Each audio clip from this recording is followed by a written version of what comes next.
করে করে নফল নামাজ পড়ার কোনো দাম নাই, কোনো দাম নাই। হাজ্জাজ ইবনে ইউসুফ দৈনিক 200 রাকাত নামাজ পড়তো, আর এদিকে আব্দুল্লাহ ইবনে জুবায়ের সহকারে প্রত্যেকদিন মুসলমান হত্যা করত। এই যে আমি বললাম সাইদ ইবনে জুবায়ের কথা, রাহিমাহুল্লাহু তাআলা ইনিও তাবিঈ ছিলেন এবং এনাকে হত্যা করেছে এই হাজ্জাজ ইবনে ইউসুফ। কত আলিম হত্যা করেছে অভাব নাই। সেই হাজ্জাজ ইবনে ইউসুফের মৃত্যুর সময় যেইভাবে তার মৃত্যু হয়েছে, কত কষ্ট করে তার মৃত্যু হয়েছে, তার কষ্টের বিবরণ লিখেছেন একজন আহলে হাদিসের মাওলানা আবুল কালাম আল-আজহারী হিন্দুস্তানে। তিনি লিখেছেন জীবন সায়ান্নে মানবতার রূপ, বইটা পড়ে দেখবেন। বলেছেন কেউ জীবন সায়ান্নে মানবতার রূপ, এই বইটা পড়লে আপনি দেখবেন হাজ্জাজ ইবনে ইউসুফের মৃত্যুটা কেমন হয়েছে। আমার আলোচনা কি আপনাদের কোনো খারাপ লাগছে? ভয় লাগছে না? ভয় পেলে কিন্তু কাজ হবে না। ইসলামকে এইভাবে জানতে হবে যেভাবে ইসলাম আমাদের কাছে এসেছে। যখন হযরত আসমান বললেন আব্দুল্লাহ তার পুরুষকে পেটে নিলাম, তাড়াতাড়ি যুদ্ধের পোশাকটা খুলে ফেলেছে। যুদ্ধ হলো, সবকিছু হলো। হাজ্জাজ ইবনে ইউসুফ আব্দুল্লাহ ইবনে জুবায়েরকে ধরে নিয়ে শরীরে চড়ায় দিল। চার রাস্তার মোড়ে তিনি শরীরে চড়ে রক্ত আল্লাহ তাআলাকে দান করতে করতে দুনিয়া থেকে তিনি চলে গেলেন। শাহাদাতের পেয়ালা পান করলেন। কিয়ামত পর্যন্ত হাজ্জাজ ইবনে ইউসুফের রক্তের সাক্ষী পৃথিবীর মানুষ যেটা রক্ত সে আল্লাহকে দিয়েছে, হাজ্জাজ ইবনে ইউসুফকে দেয়। আব্দুল্লাহ ইবনে জুবায়েরের রক্তের পবিত্রতার সাক্ষী কারণ পৃথিবীর সাক্ষী, ঠিক কিনা? আল্লাহর পয়গম্বর বলেন এক নম্বর যোগ্যতা লা ইস্তারমুন। সাহাবায়ে কেরাম জিজ্ঞেস করছেন মানহুম ইয়া রাসূলুল্লাহ, এই মানুষগুলো কারা যারা বিনা হিসেবে জান্নাতে যাবে? পয়গম্বর বলেছেন এক নম্বরের যোগ্যতাওয়ালা যারা কখনো মানুষের কাছে মাথা নত করে না।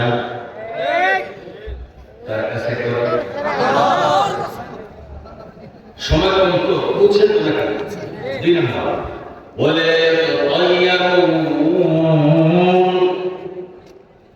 মুসলমান কোনদিন গভর্নমেন্টের কাছে যায় না। রাশিওয়ালার কাছে গেছেন, কেউ কেউ হাত তোলেন তো দেখি করবে, ভাই দেখেন তো আমার কি রাশি, আমার কোন রাশি লিখে দেখা যাবো, ভাই দেখেন তো আমার এই যে দাগগুলি দেখা যায়, আমার কেমন সম্পন্ন দেব গেছে নিজে। আরে মুসলমান তো এমনটা করতে পারে না। আল্লাহর পয়গম্বর বলেন কোন মুসলমান রাশিওয়ালার কাছে যাবে না, গণকের কাছে যাবে না। যারা ভবিষ্যৎ পরিকল্পনা নিয়ে মানুষকে অনেক শুভ সংবাদ শোনায় তাদের কাছে যাবে না। যদি চায় হবেটা কি? বলেন কি হবে? বলেন কি হবে?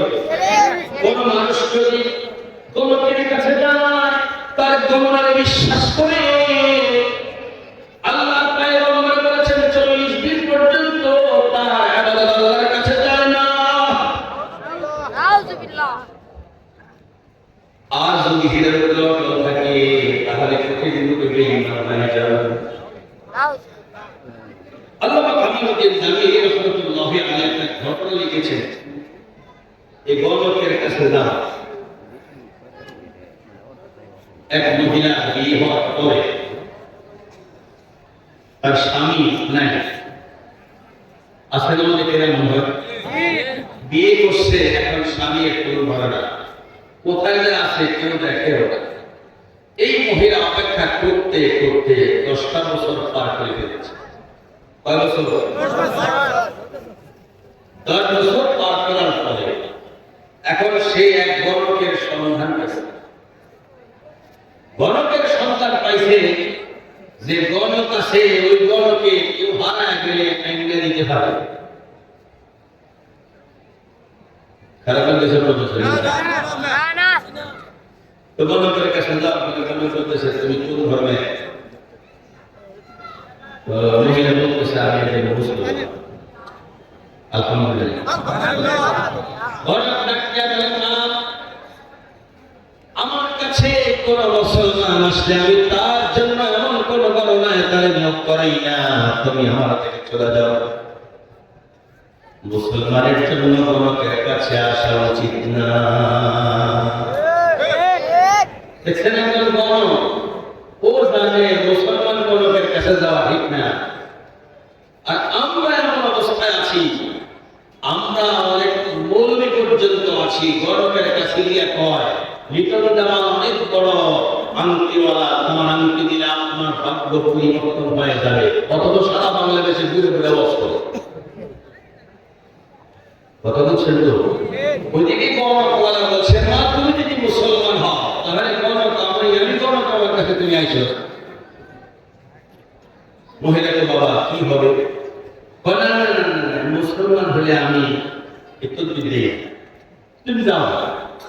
কনা বাবা আমার স্বামী হারায় গেছে, অনেকদিন হয়ে গেছে, ওই ঘুষতে ঘুষতে ঘুষতে ঘুষতে আমার দিন টানে, আপনি যদি একটু চেষ্টা করেন আমার স্বামীটারে আমি পাবো। অর্থাৎ নাছোড় বাংলা, এই নাছোড় বাংলা আর ছাড়লো না। গণক চিন্তা করলো এটা তো যাই বলি না, ঠিক আছে যা তোর করে দিয়ে দিই। তো গণক বলছে যাও, তুমি যখন একবার তোমার ইমানের আর তোমার কদরে করলে না, মহিলা আমাদের ইসলাম ধর্মে একটা সিস্টেম আছে, যত গুনাই করি তওবা করলে আর গুনাহ যত গুনাহ করি তওবা করলে আমাদের যুবকরা বর্তমানে এই চিন্তা করে করে মোবাইল নিয়ে সারা রাত কাটায়, গুনাহে আত্মকাটা আছে না, টেলিভিশনে সারা রাত কাটায়, নাটকে এবং হিন্দি সিরিয়ালে, সিনেমা হল তো এখন বিলুপ্ত প্রায়, ঠিক না? এখন সিনেমা হলের জায়গা নেই, কারণ বড় সিনেমা হল এখন মোবাইলেই আছে।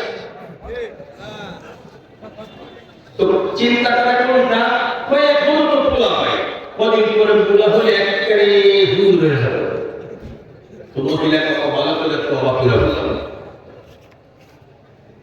আচ্ছা ঠিক আছে তোমাদের ধর্মের কথা তো আমি জানি না, যখন ভালো করে তওবা করে ফেললাম ঠিক আছে যাও।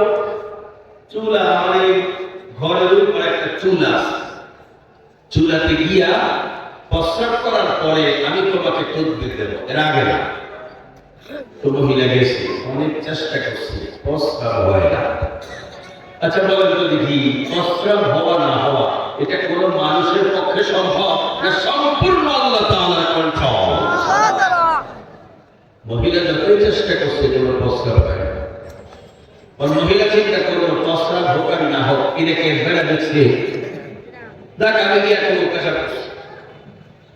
আইসা বলতেছে প্রস্রাব তো খুশি তদবির দেয়, কিছু দেখছ? না,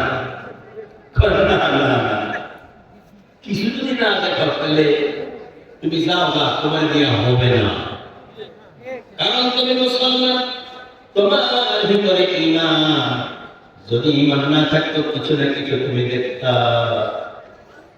মুসলমান হওয়ার কারণে তুমি দেখতে পাচ্ছ না, যাও তুমি চলে যাও, আমার তদবির তোমার দরকার না।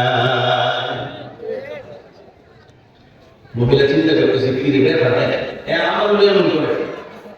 এবং আমি আপনাদেরকে চতুর্থ একটা মাসলা বলি, কোন মহিলা স্বামী যদি হারায় যায় 10 বছর পর্যন্ত অপেক্ষা করার পরে এই মহিলা অন্যত্র যদি বিবাহ হয় কোনো অসুবিধা নেই, এবং এটা মালিকি মাযহাবের ফতোয়া গায়বে মুনতাফিআ মাসআলা, চারো মাযহাবই বৈধ।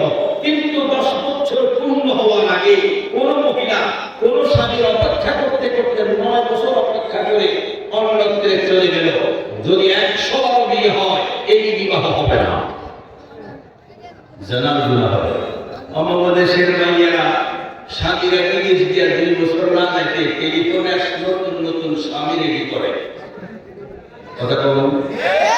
এখন যদি বিবাহ হয়ে যায় তাহলে এই বিবাহ কি 1000 বছর পরে ওই বিবাহ হবে? কেন হবে না? যেহেতু মাসে গেল। যেহেতু 10টা বছর পার হয় না, 10 বছর পার না হলে এমনি কাহারও বিবাহ ভাঙবে না। 10 বছর পার হওয়ার পরে বিবাহ এমনি ভাঙবে। অতএব কারণে মা বোনদের দৃষ্টি আকর্ষণ করছি, খুব সাবধান। আপনি যদি আপনার পূর্বের স্বামীকে ফেলে নতুন করে বিয়ে বসেন, কোনোদিন বিয়ে হবে না, কোনোদিন বিয়ে হবে না। যারা ছাড়া ভিন্ন কোনো গুণ আপনার হবে না। ঠিক না? তো করে না দেখেছি। এখন মহিলা বলতেছে যা আবার যায়, আবারও গেছে, আসছে, আসার পরে সারা জীবন প্রস্তাব করছি, সত্যি একটা সত্যি দেখছো, ও দেখছি কিন্তু বলা করে খাওয়া করতে পারে বাটপারি কথা। কি কথা? কবিরাজ বলতেছে এই মা তুমি চলে যাও, মুসলমানের আমার কাছে তকবীর নাই, আসলে তোমার দ্বারা কিচ্ছু হবে না, তুমি চলে যাও, তুমি কোনো কিচ্ছু দেখো না, না দেখলে কোনো তকবীর তোমার দেওয়া যায় না। এখন মহিলা বলতেছে কথা, আপনি আমাকে এগুলো না পাঠায় একটু কম কিছু দেখতে হলে আমার কোনো দায়িত্ব আছে কিনা। তো দায়িত্ব তো আছে, ইমানের বিনিময় করতে হবে। ইমানের বিনিময় বুঝলেন? আজকে আপনার এই বাংলাদেশের ভেতরে অসংখ্য মুসলমান শুধুই মাত্র পেটের দায়, পোশাকের দায়, কর্মসংস্থানের দায় ইসলাম ধর্ম ছেড়ে খ্রিস্টান হতে চলেছে। খবর নিয়ে দেখেন চট্টগ্রামে। আমি আর আপনি তো বড় আনন্দ আছে, খুব মজবাড়ি, খুব মজবাড়ি। কিন্তু আমার আপনার ভাই একত্রে জান্নাতে থাকবে, আমার আপনার বন্ধু একত্রে জান্নাতে থাকবো, সেই জায়গাতে এখন তারা ঈমান ছেড়ে খ্রিস্টান হতে চলেছে। আর দেখেন এই মহিলা শুধুমাত্র স্বামীর মেয়ে বলতেছে ঠিক আছে আপনি দরকার নেই, আমার ঈমান দাদা কত ঠিক আছে, তুমি যখন আমাদের শুরু করছো তো যা, চুলার উপরে বসবি আর কবি ইমানের বিনিময়ে পেশাব খায়। তাহলে কত নামাজ বলতে পারো, কোন নামাজ ধরে গেলাম, নামাজ খুঁজে সুন্দর ভরপুর, সুন্দর করে গতকালকে ওয়াজে বলার ভাই কোন কি কি ভুলে গেছে। গতকাল মাইজদিন নাম শুনছেন, আজকে জামাল কত মাইজ, সারা রাত ঘুমাইনি। আল্লাহ তাআলা আপনাদের কাছে গেছে, অনেক আলোচনা হয়েছে। এই ঘটনাটা শেষ করে একটা জিনিসের শিক্ষা নিবেন, গণকের কাছে যান, ইমান আছে না একটা চিন্তা করতে। মহিলা কি একটা চুলার উপরে বসলো, এবার বসতে খেয়াল করেছে তোর স্বামীর দরকার ইমান না করে, এটা করে বসছে, এখন পস্তা বসে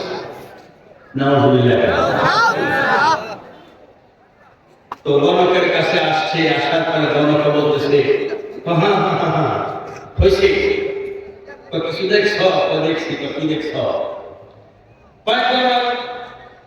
আমি যখন বললাম ইমানের বিনিময়ে স্বামী চাই, আপনি বলেছেন প্রস্তাব করার জন্য, আসলে তো প্রস্তাব কিছুই হয় নাই। আমি দেখলাম আমার শরীর থেকে প্রস্তাবের রাস্তা দিয়ে একটা কবুতর বেরিয়ে গেছে, এই ছাড়া 100 টাকা প্রস্তাব নামে আমার কোনো কিচ্ছু বের হয় না।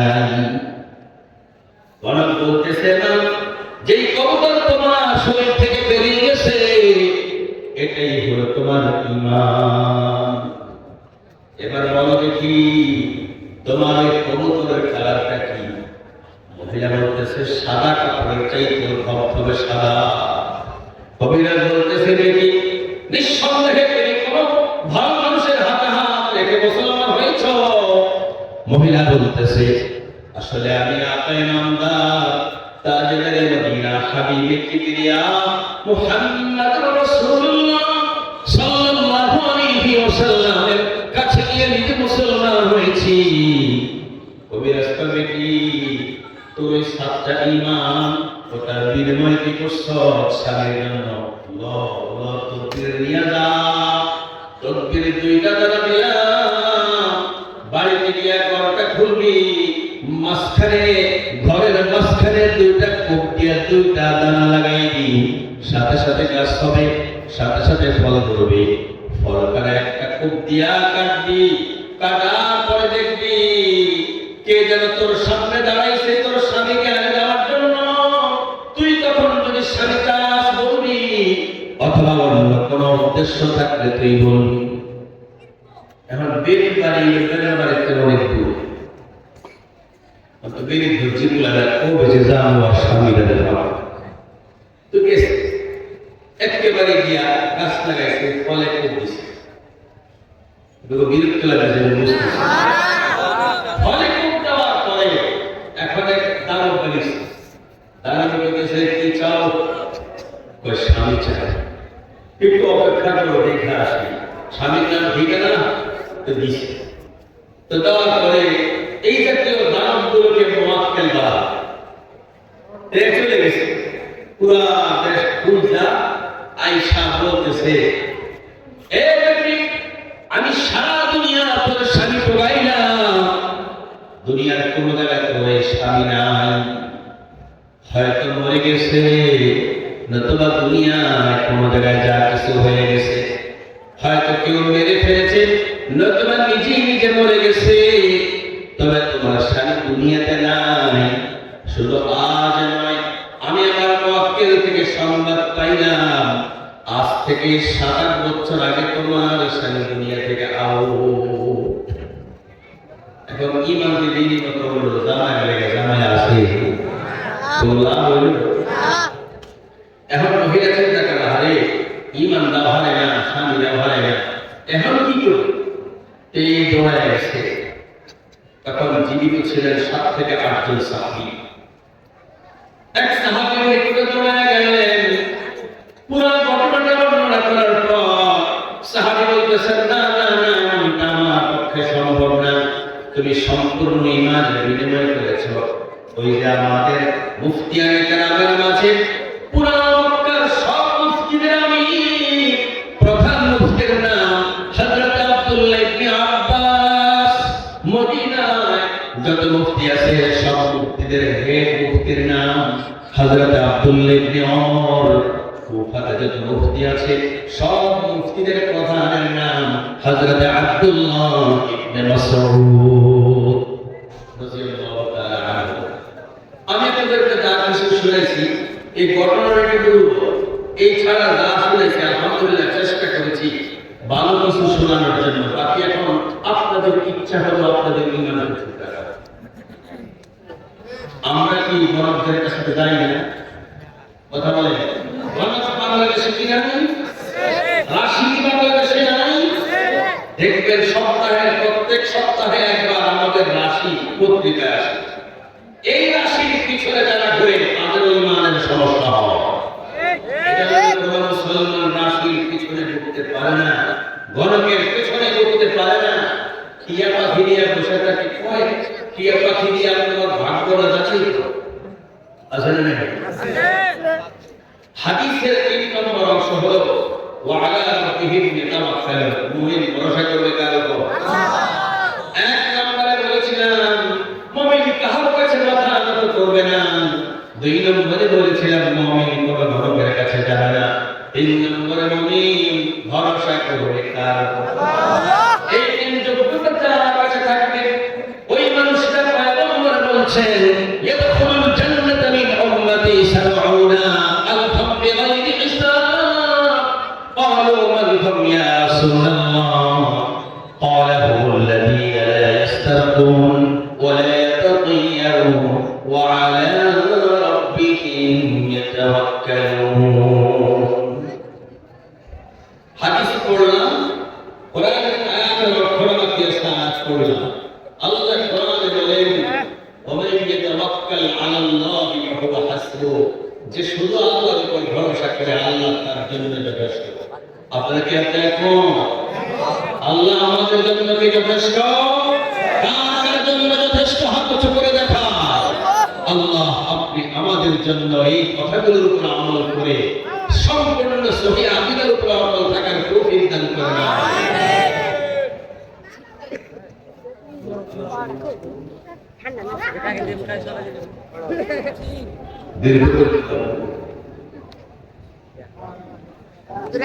আলোচনা করো আরেকবার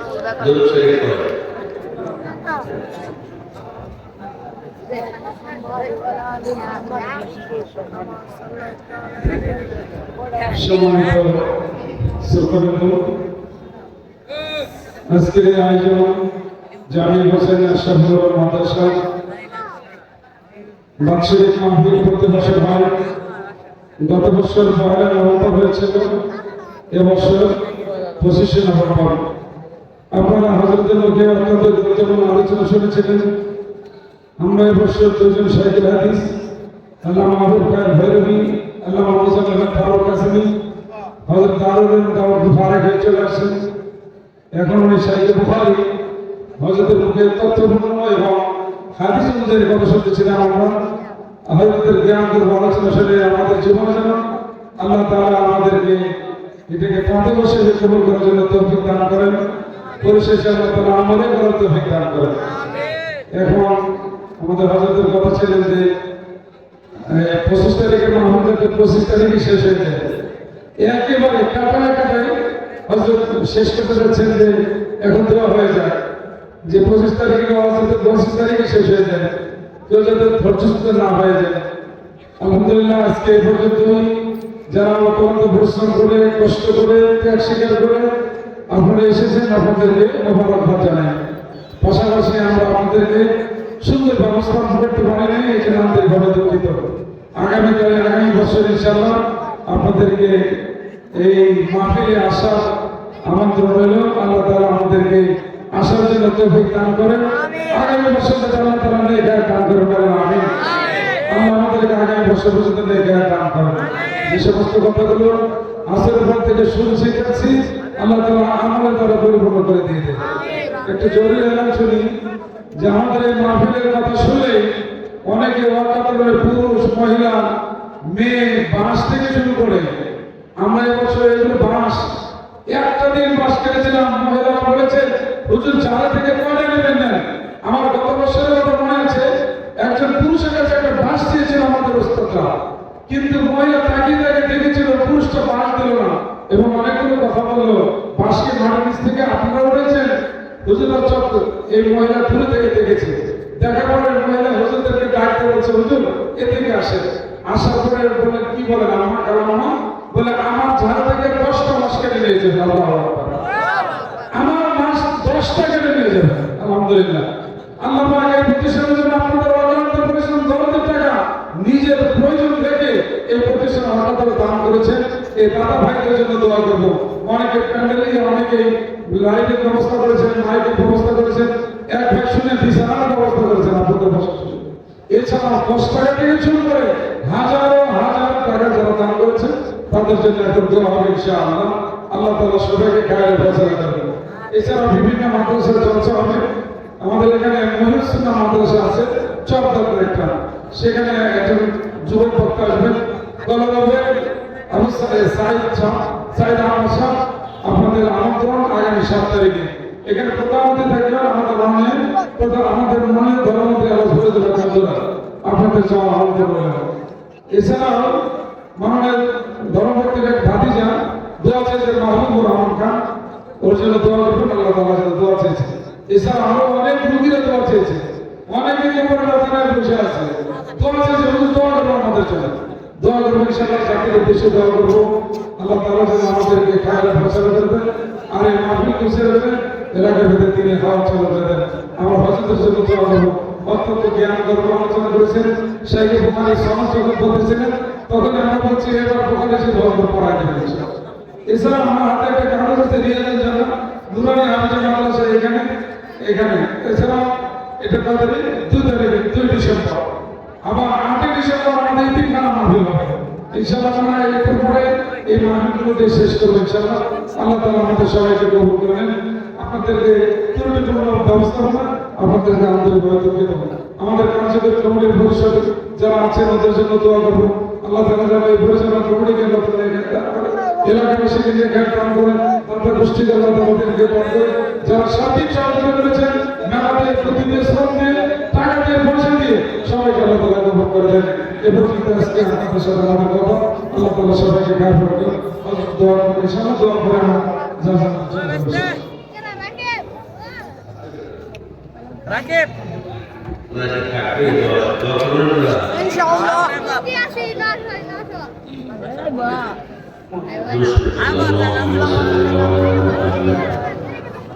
وعلى آل محمد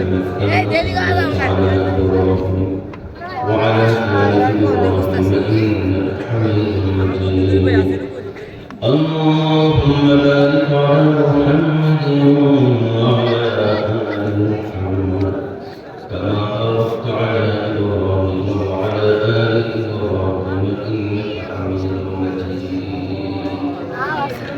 اللهم آمين يا رب العالمين ربنا ظلمنا أنفسنا وإن لم تغفر لنا وترحمنا وإن لم تغفر لنا وترحمنا لنكونن من الخاسرين اللهم اغفر لنا اللهم اغفر لنا ولوالدينا ولأساتذتنا ولشيوخنا ولمشايخنا ولأزواجنا ولذرياتنا ومن له حق علينا ولجميع المؤمنين والمؤمنات والمسلمين والمسلمات الأحياء منهم والأموات إنك سميع قريب مجيب الدعوات رب العالمين মায়ের পেট থেকে যেদিন আমরা দুনিয়াতে এসেছিলাম ওই দিন আমাদের এই দুটা হাত, একটার নাম ডানা আর একটার নাম বাম হাত। আল্লাহ সেদিন এই ডান হাতটা কেমন ছিল? ডান হাতের নাম যে ডান হাত, কত যোগ্য ছিল ডান হাত। আল্লাহ এই দুই হাত আপনারা শহীদ দরবারে মৃত্যু পর্যন্ত উঠায়া উঠায়া চোখের পানি ছেড়ে ছেড়ে দিল থেকে কথাগুলো বলে বলে মাপ চেয়েছে, চোখের নদা হাতের দিকে দিয়ে আপনার কাছে আশা রেখে কবুল করবেন।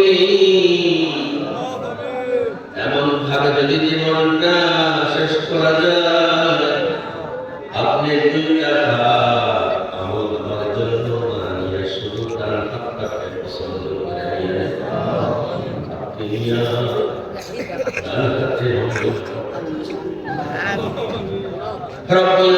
তার হাতে আপনি বানাইছেন, কিন্তু বাম হাতের যেই দায়িত্ব আপনি দিলেন, ওই বাম হাতের পরকালের দায়িত্ব কোন মানুষের দুনিয়ার জগতে যদি দুই হাত, এই দুই হাতের কামাই আপনার পছন্দ না হয়, পরকালে গেলে পরে আপনি আমল মাটার বাম হাতে দিয়ে বাম হাতে আমল হতে পারবো বাংলায় পরিষ্কার ভাবে বুঝে বাংলা পারে না।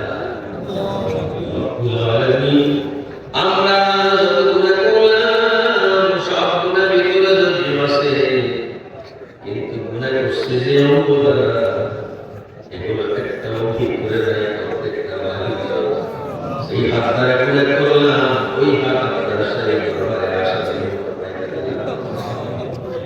আল্লাহ পাকে পাপ দ্বারা গুণা করলাম, ওই পাপ নিয়ে হাজির হয়ে গেলাম। যে চক্ষু দ্বারা গুণা করলাম, আল্লাহ ওই চোখে পানি আনার জন্য সবাই চেষ্টা করতেছি।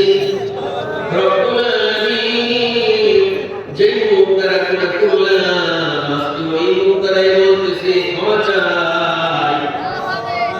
রব্বুল আলামিন, আমাদের কাছে আপনার শাহী দরবারের দুটা হাত লজ্জা লাগে, লজ্জার কারণে হাত তুলতে মন চায় না।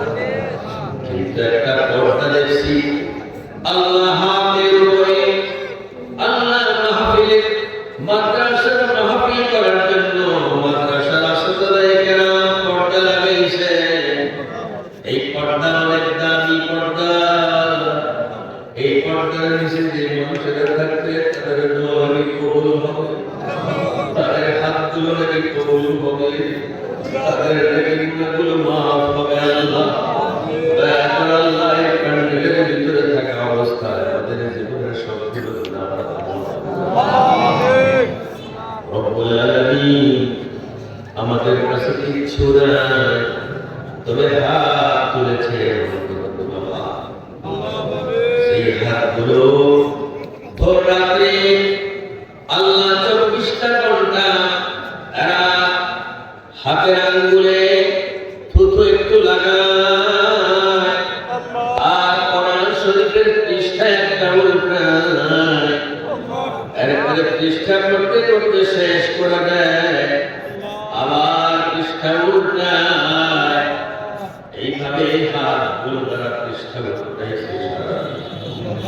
আজকে সেই হাতগুলো আপনার সাথে দরবারে আছে, আমরা গুনাহগার বান্দা, কিন্তু ওই ছেলেগুলো আমাদের সঙ্গে হাত উঠায় বসে আছে। আল্লাহ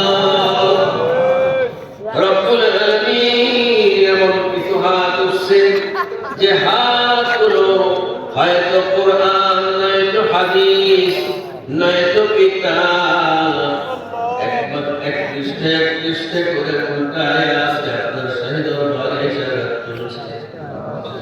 রব্বুল আলামিন এই পুঁজি আমাদের কাছে আছে।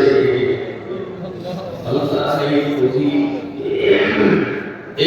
অনেক দামি পুঁজি। আমরা নবীকে দেখি না, নবীর মদিনার ওই পরিবেশটাও দেখি না, কিন্তু একটা জিনিস দেখি, নবীর ওই মদিনার পরিবেশটা মাদ্রাসা পাওয়া যায়। 24টা ঘন্টা ছেলেগুলো নিয়মের বাইরে একটা সেকেন্ড কাটাইতে পারে না। এদের জন্য যেন একটা শাসনের একটা রব্বুল আলামিন এমন এমন বয়সের ছোট ছোট সন্তানগুলো মাদ্রাসার হিফজখানায় পড়ে। আল্লাহ যে ছেলেগুলো মূলত মাদ্রাসায় না পড়লে থাকতো বাড়িতে, এই বয়সের ছেলেগুলো সন্ধ্যায় ঘুমায়, রাত্রে যত গভীরে পড়ে তত আরো বেশি ঘুমায়। সন্ধ্যা রাত্রে হয়তো মা কাজকর্মের কারণে সন্তানের পাশে থাকতে পারে না, কিন্তু ভোর রাত্রে মায়ের গলা জড়ায় জড়ায় আরো বেশি করে ঘুমায়।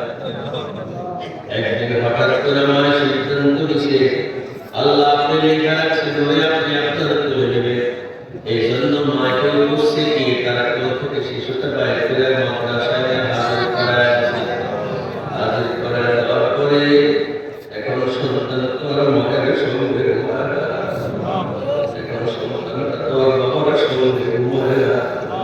এখন সন্তান যে ঘুমায়, ওই সন্তানের এখন আর মায়ের গলা পায় না। রাত্রে যত গভীর হয় সন্তান মায়েদেরকে তত বেশি জড়ায়, কিন্তু এখানে রাত্রে যত গভীর হয় ঘুম তো আর যেতে দেয় না। ওস্তাদ যে কলিং বেলে চাপ দিয়ে ঘুম থেকে জাগায় দিছে, না ঘুমলে তো খবরে আসে। আয় আল্লাহ, শিশু সন্তানটা ইস্তেঞ্জা কইরা এরপরে মায়ের দরজার সামনেও দাঁড়াইল না, বাবার দরজার সামনেও দাঁড়াইল না, আপনার কালামের রেখের সামনে দাঁড়াইল। সেই রেখের মধ্যে আপনার কোরআন শরীফ তারা আল্লাহ ওই রেখের সামনে দাঁড়াইয়া ডান হাত রেখের মধ্যে উঠাইয়া দিয়া কোরআন শরীফটা টান দিয়ে লইল। একবার ডান গালে লাগায় আর একবার বাম গালে লাগায়। আপনি কি একটাবার ফেরেশতাদেরকে কি দেখাবেন না যে সন্তানটা কয়দিন আগে মায়ের গলায় জড়ায় জড়ায় ঘুমাইছে, ওই সময় আজকে আপনার কোরআন শরীফের এসে ডান গালে বাম গালে চুপ হয়ে গেছে। আল্লাহ এমন শিশুর আজকে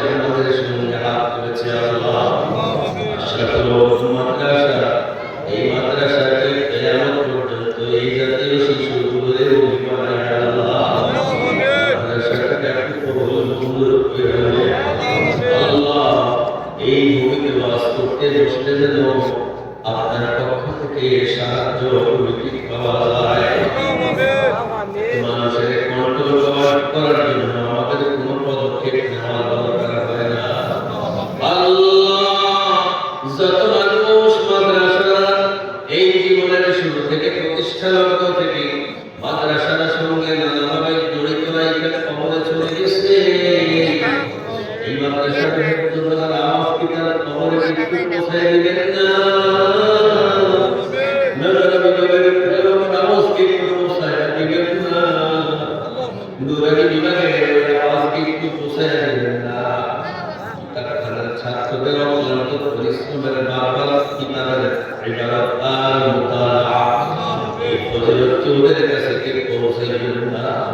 তাহলে তারা কেন সম্পর্ক রাখলো, কেন টাকা পয়সা দিল, তাহলে কেন তারা একটা দিবি ভালোবাসলো?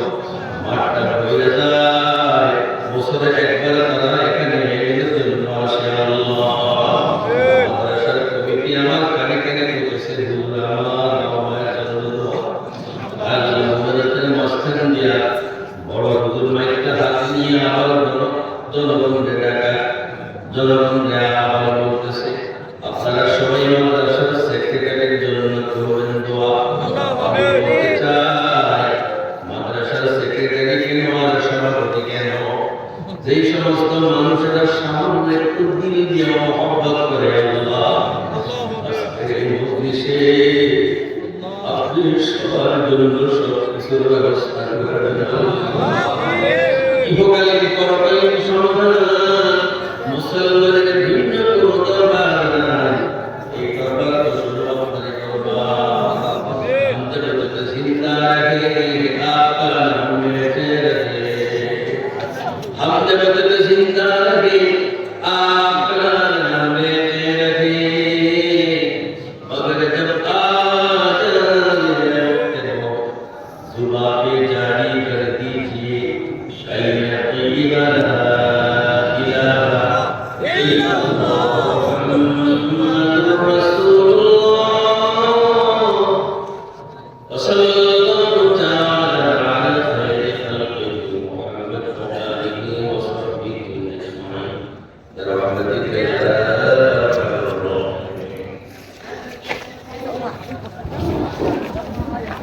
জামিয়ার কিতাব বিভাগের ছাত্রদেরকে অবগতির জন্য জানানো যাচ্ছে